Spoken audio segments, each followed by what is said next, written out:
All right, so now we're gonna go over escaping front headlock when we don't have the legs. So we went and did like, was it 2 videos? No, 3 videos on doing single leg takedowns from front headlock, or from turtle.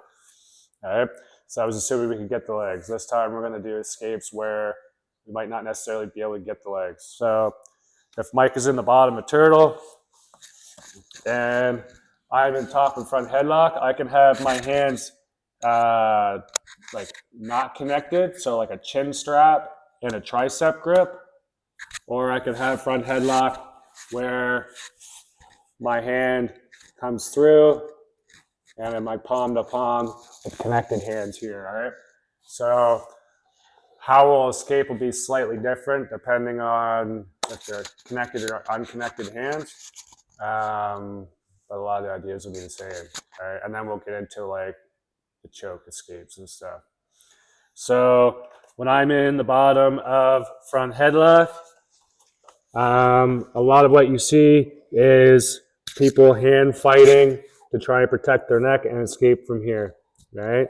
I use hand fighting as a last resort, not a first resort. So the same with my tripod escape system, where I use body positioning and angles to protect my neck and to escape the position. I was able to use my hands for like offense and bettering my position.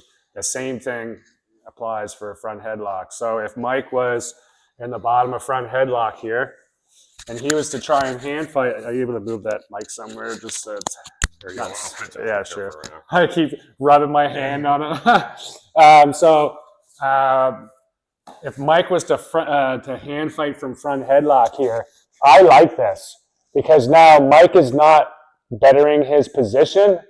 He's staying in this position of the front headlock, and now I can counter hand fight him back. So like if he's here, I can switch to connected hands. I can circle, and now even if Mike has a 2-on-1 on my hand, now I can start getting grips here, right? And now I'm like attacking his back, where I can attack chokes, kimuras.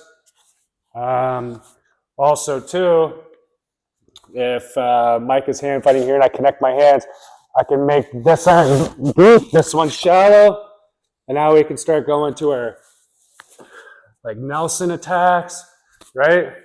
So I don't prefer to go for hand fighting right off the bat as my first resort. I'll actually, sometimes when I'm on the top of turtle, here, if I feel like I can't open them up with off balances and they're keeping tight, I'll bait them sometimes to grab my arm. Like I'll pretend to like choke them. They'll get like a 2-on-1 grip, and then I can use this. I can move my hand away, and then boom, now I've got the inside position, and I can start attacking.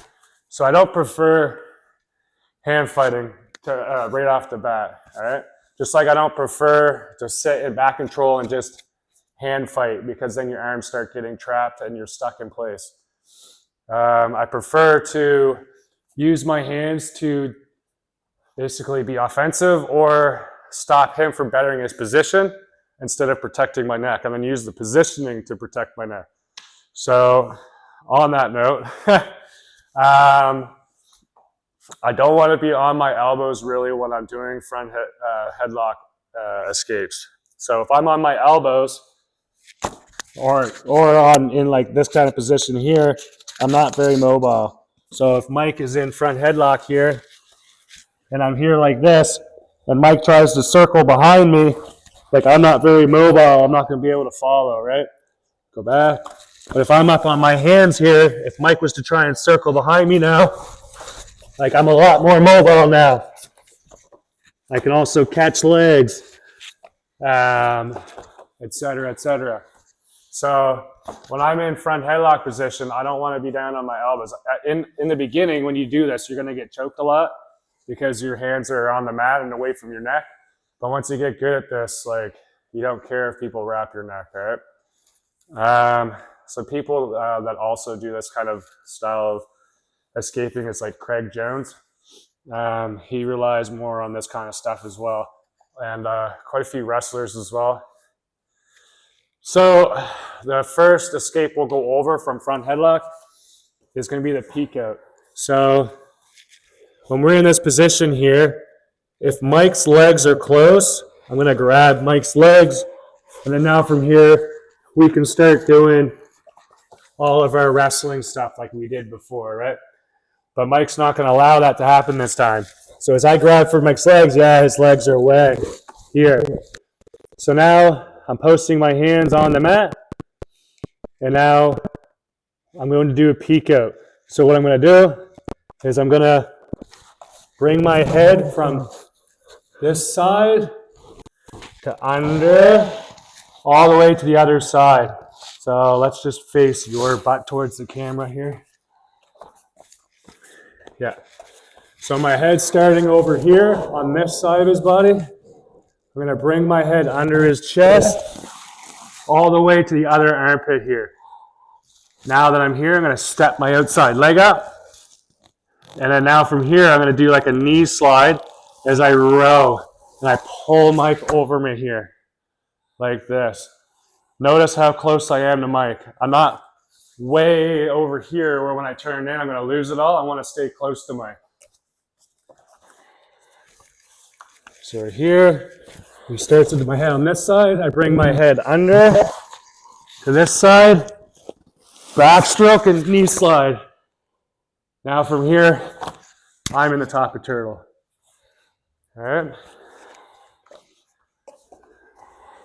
So this is a good escape to use if Mike is putting a lot of weight towards me but keeping his legs back. So when I do a backstroke, his weight that was on me ends up on the mat and beside me instead. I completely fall forward. So you basically fall right on your face. I mean, real newbie people, when we do this, they'll hold on. So just hold on to this. So we're here. Real newbie people, they'll hold on. Yeah, I'm gonna go right down. He didn't even. I can't even hold on. I'm gonna fall. Yeah, I know. Like I know what's gonna happen. You're gonna go face first. Yeah, real newbie people, they're gonna hold on, and what's gonna happen is you're just gonna reverse the position. You'll end up on top.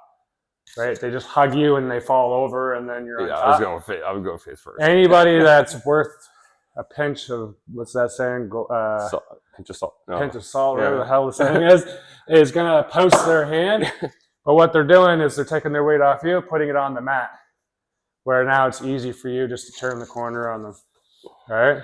So this is the first escape we're going to use from the peekout. I don't do this towards the choke side, right?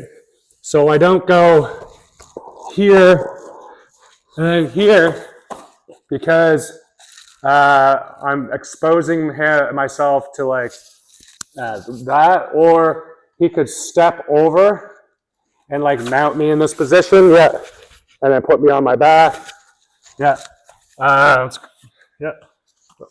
Also, too, the reason I'm not doing this is because like if I'm peeking out to like the side with the head wrap, I can't pull him over the top with my elbow in his armpit because the side I'm going to, his arm isn't over my armpit.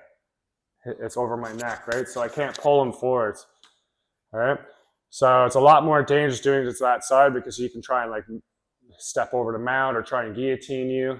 I think it's called like a whip over in wrestling. That's not the side I want to do it to, all right?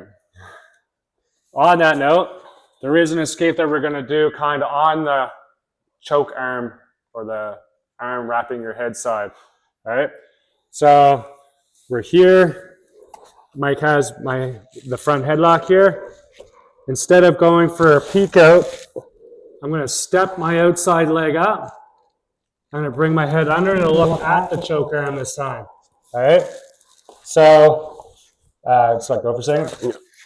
The best time to do this escape is when his arm is deep around my shoulder here. So the one that's over my neck here. The deeper this arm is, the better this escape is going to work. All right.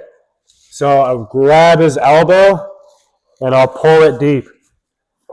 I'll step here and then I bring my head under and I look towards the choke arm. And then now from here, I'm going to use my arm chopping over the top and the drop of this knee and stepping up of this knee to go around the corner here.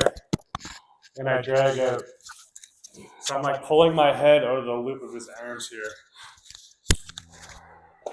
You don't have to squeeze so hard. Oh, sorry. Just for the sake of All right. the mic not falling off. Yeah. Okay. So his arm's deeper. If he keeps a shallow elbow, so like he's hit, like this, I might not be able to reach it with this arm. Grab it with this one, pull it down, pass it off. And now head under, look towards the choking arm, swing and drop my knees. And then now we're in top of turtle position.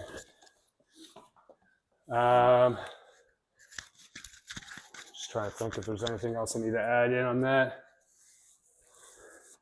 You can use these two in combination as well. So when Mike is on bottom here,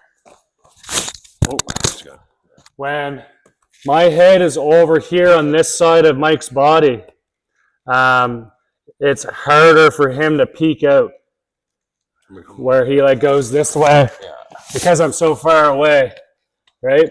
So it's a little bit easier for him to do the drag out. But when I do this, now it's harder for Mike to do the drag out. But now if he was to bring his head over to this side, yeah, it's easier to do the peek out, right? So that's kind of like how we'll kind of determine when we'll do the peek out and drag out. So peek out, I need to be a little bit closer. Drag out actually helps me to be further away.